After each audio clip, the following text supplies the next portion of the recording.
Hello friends, I am Nilofar Siddiqui. Welcome back to my channel exam target classes.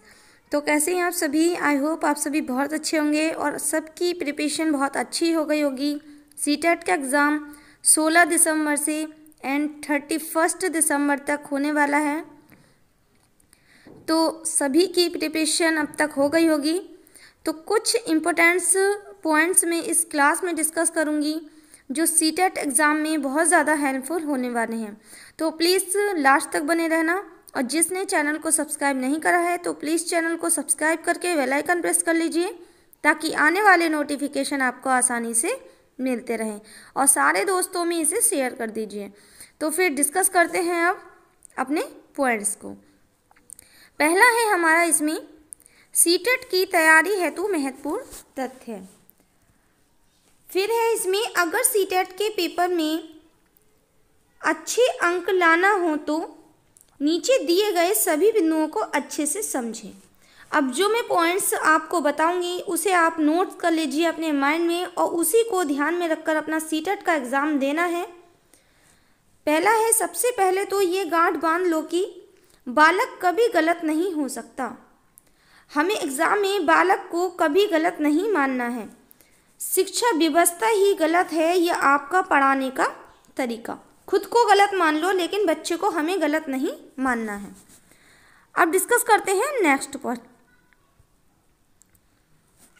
CTET का पूरा paper सिर्फ दो चीज़ों पर टिका होता है।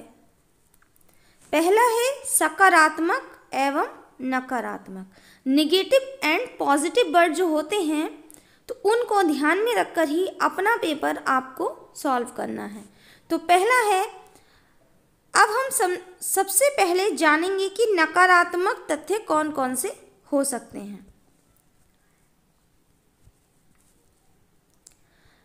अब बात करते हैं नकारात्मक तथ्यों की। फर्स्ट इसमें पॉइंट है, जहां याद करने व रटने की बात हो रही हो तो दिमाग में बैठा लो कि ये नकारात्मक बिंदु है, इसीलिए बच्चे को इस ओर नहीं ले जाना है। जहाँ पर आ जाए कंठस्थ करना, रटना, याद करना, तो हमें उसे निगेटिव मान लेना है।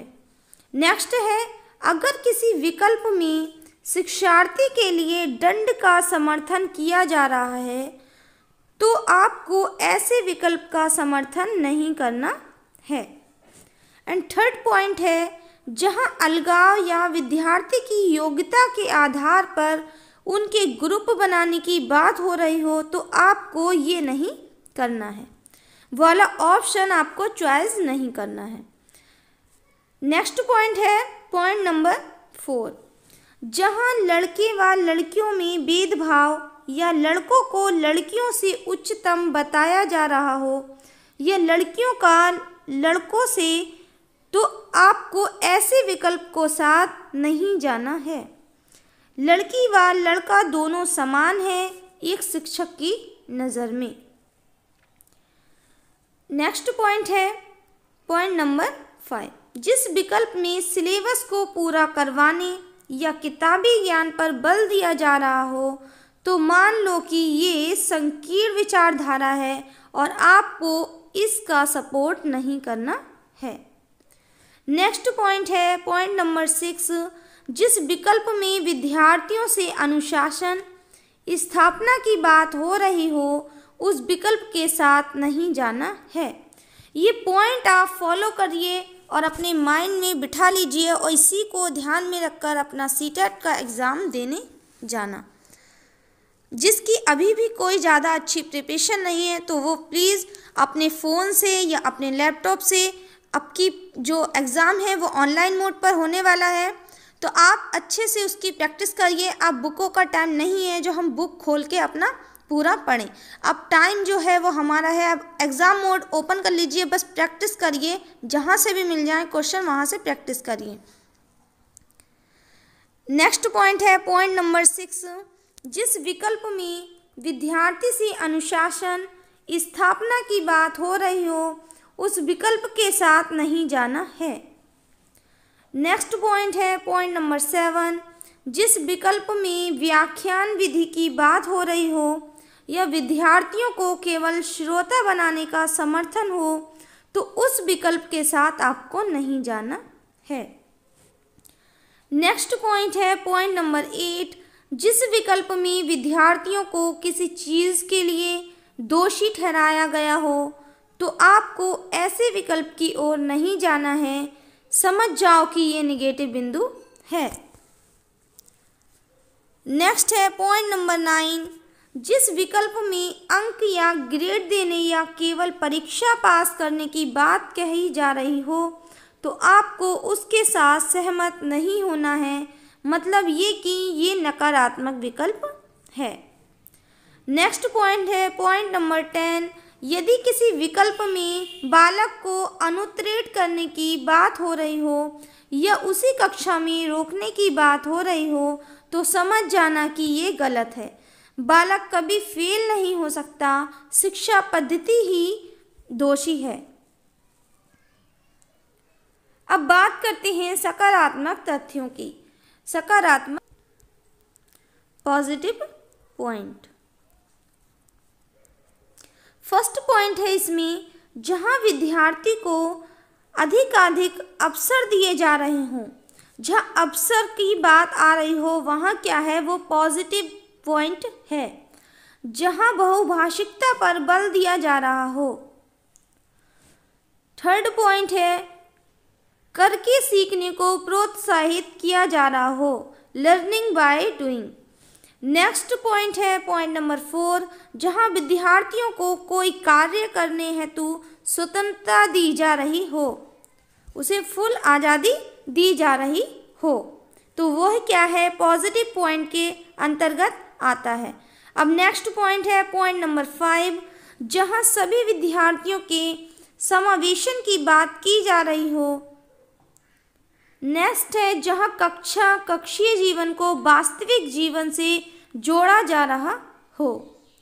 वास्तविक जीवन की, रियल लाइफ की जहां पर भी बात आए वहां वो ऑप्शन बिल्कुल सही होगा। ये बात आप ध्यान रख लीजिए। रियल लाइफ से कनेक्ट हो तो वो ऑप्शन आपका बिल्कुल सही होगा। नेक्स्ट है, जहां विद्यार्थियों में सृजनात्मकता व जिज्ञासा विकसित की जा रही हो, क्रिएटिविटी, वहाँ पर क्या है, वहाँ पर वो ऑप्शन भी बिल्कुल सही आंसर होगा। नेक्स्ट है विशेष, कुछ शब्द भी सकारात्मक एवं नकारात्मक दोनों होते हैं, तब हमें क्या करना है, जैसे कि प्रोत्साहित एवं हतोत्साहित। तो क्या है इसमें, सीटेट के पेपर में कई सारे प्रश्नों में दो शब्दों का कई बार देखने को मिलेंगे। सकारात्मक तथ्य, प्रोत्साहित शब्द सकारात्मक है जबकि हतोत्साहित शब्द नकारात्मक है। बस आपको ध्यान में रखना है कि ये किस अर्थ में प्रयुक्त हो रहे हैं। जैसे या तो सही चीज़ को प्रोत्साहित किया जा रहा होगा या फिर सही चीज़ को हतोत्साहित, या गलत बात को प्रोत्साहित किया जा रहा होगा या गलत बात को हतोत्साहित। तो किस अर्थ में प्रयोग हो रहा है, इनका ये ध्यान रखें। और भी कई शब्द देखने को मिलेंगे, जैसे कि आंशिक, पूर्ण, केवल। केवल शब्द का प्रयोग ज़्यादातर नकारात्मक अर्थ में ही प्रयोग होता है। इस चीज़ का अवश्य ध्यान रखें।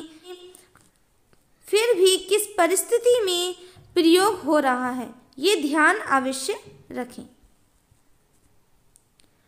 नेक्स्ट है, ये भी पॉजिटिव ही पॉइंट के अंतर्गत हैं। ऊपर हो चुकी हैं सकारात्मक एवं नकारात्मक तथ्यों की बात। पूरा पेपर इन्हीं के इर्द गिर्द घूमेगा। कई प्रश्न ऐसे होते हैं जिसमें ये पूछकर कंफ्यूज किया जाता है कि कौन सा सही है कौन सा नहीं। तो उसमें हमें क्या करना है, या अलग तरीके से प्रश्न पूछा जाता है तो प्रश्न को ध्यान से पढ़ना है। पहले कि पूछा क्या है, ऑप्शन पूरे पढ़ें, क्योंकि कई बार गलत पूछना होता है तो और आपको पहला ही ऑप्शन सही लगता है और आप वहीं रुक जाते हैं। वो इस चीज़ का ध्यान रखें।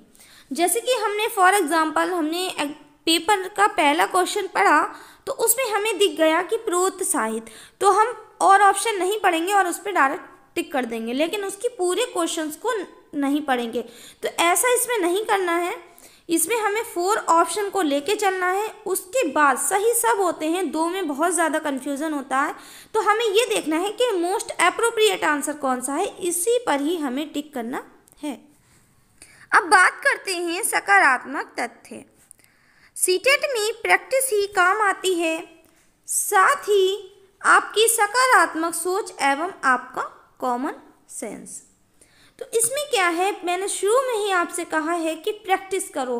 अब जहाँ से भी आपको पेपर मिले ऑनलाइन पेपर दो उसका, और जिसे कंप्यूटर में प्रैक्टिस नहीं है माउस चलाने की तो वो आसपास के कैफ़ों पर जाकर अपना प्रैक्टिस करिए, ताकि आपको एग्ज़ाम में कोई भी प्रॉब्लम ना हो। और ज़्यादा से ज़्यादा फ़ोन से अपनी प्रैक्टिस करिए। अब बुक खोलने का टाइम नहीं है, अब एग्ज़ाम बहुत ज़्यादा करीब है। नेक्स्ट देख लेते हैं, इसे नोट कर लीजिए।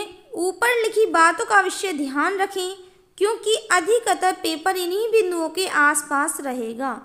साथ ही में हर टीचिंग एग्ज़ाम में ये तथ्य आपके काम आएंगे, इसीलिए सही से नोट कर लें। तो आपको ये पॉइंट अच्छे से समझ में आए होंगे, और ज़्यादा से ज़्यादा दोस्तों में इसे ज़रूर शेयर कर दीजिए, ताकि वो भी इन पॉइंट्स को ध्यान में रखकर अपना सीटेट का एग्ज़ाम अच्छे से कर पाएँ। अब मिलते हैं नेक्स्ट वीडियो में नेक्स्ट टॉपिक के साथ, तब तक के लिए धन्यवाद। Thank you for watching.